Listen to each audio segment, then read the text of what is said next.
This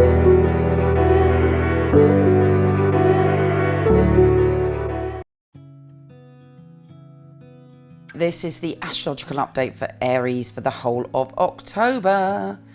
Now, this October is hot and heavy. It's all about, in the immortal words of Salt and Pepper, it's all about sex, baby. It's all about you and me. It's all about all the good things and the bad things love can be. Yeah, it's because there's a lot going on and your soul is being shaken to the core to find out what love means to you and to find out where you're going when it comes to your love life. Firstly, we have Venus trining Neptune. And this is opening up your heart and also plugging you into your soul when it comes to the sense of what is true for you. If you've been deluding yourself in some way when it comes to relationships, this is going to set you free and make you see things very clearly. You won't be able to kid yourself. And on top of that, also on the 1st, don't forget, we've got that very, very powerful new moon, which is giving us all the ability to understand what Jupiter wants for us when it comes to our love life.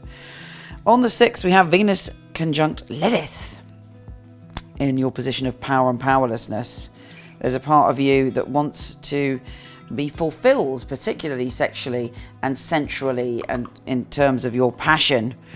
And the universe is saying, right, okay, I'm going to dig really deep and find out what's going on with you when it comes to your passion. If you're celibate or not in a sexual relationship, well, that's not your thing.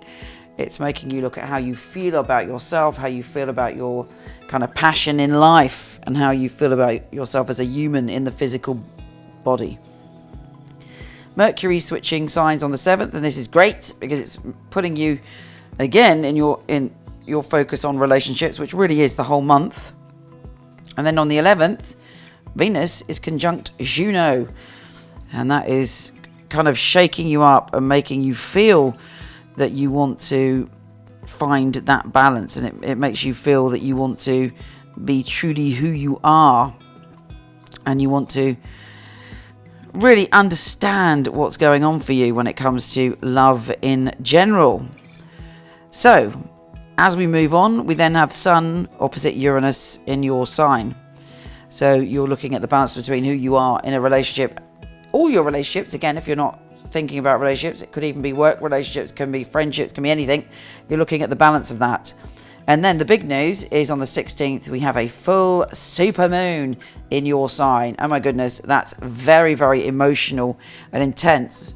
But on top of that, it's filling you up with a sense of knowing, a sense of real psychic intuition, and a sense of just feeling things very, very clearly. So then on the 18th, we have Venus, the planet of love, shifting and moving out of that very intense energy it's been in recently into something that makes you feel more buoyant and adventurous. And it shows you that you can connect with that feeling of love, not just in relationships, but in terms of feeling in love with life again.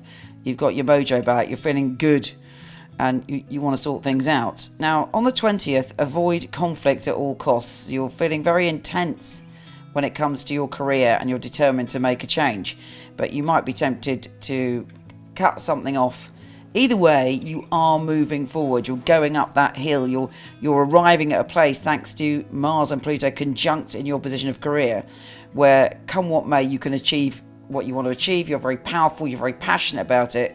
But as I say, be careful you don't kind of lose your temper or do something that you regret. On the 22nd, there is a Cardinal Grand Cross, if you include Eris and Ceres.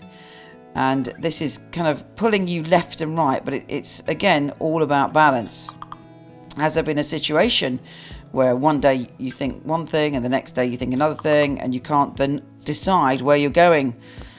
If something's been kind of making you feel that you have to deal with everything on your own, if you feel that you have to, particularly around your career, you feel that you're being emotionally torn about what you have to do, then this cross will bring it to the surface. It's about balancing work and relationships, which in a funny sort of way is the theme of the month.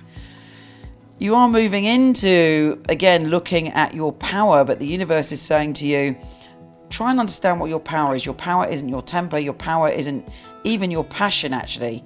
Your power is your ability to have that childlike joy. You know, that's the beautiful thing about Aries. You know, you can wake up in the morning and feel really excited about life.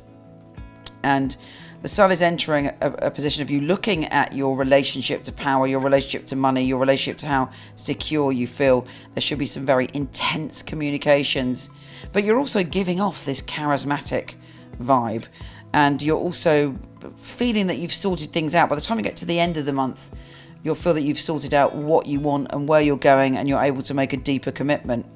The new moon on the 30th is again in that very, very intense energy, and you will have the opportunity to have a new start when it comes to your sense of power and powerlessness and fear. You know, Aries come across as fearless and warriors, and we do a great job of acting the hero and being very dynamic. But actually, you know, you are the toddler. You are the baby of the zodiac, and there are parts of you that does need nurturing and kindness and gentleness. And sometimes if you don't acknowledge your own vulnerability, you can be ruled by fear. There's a big clearing out of that by the end of the month. And you're feeling good. Hopefully you'll feel back in your power and you're able to communicate in a new way. Particularly as on the 31st, the Sun and Mercury are trining Neptune. On Halloween, you will have a great personal revelation, possibly a great spiritual awakening. But this month, the whole journey is on your love of people, sensual relationships, friendships, and even your work connections come into the spotlight. And it's how you handle them will enable you to transform by the end of the month. Take care, and I'll speak to you soon. Thanks for listening. And please, if you haven't yet, it'd be great if you could subscribe, share, like, or comment. Take care. See you next week.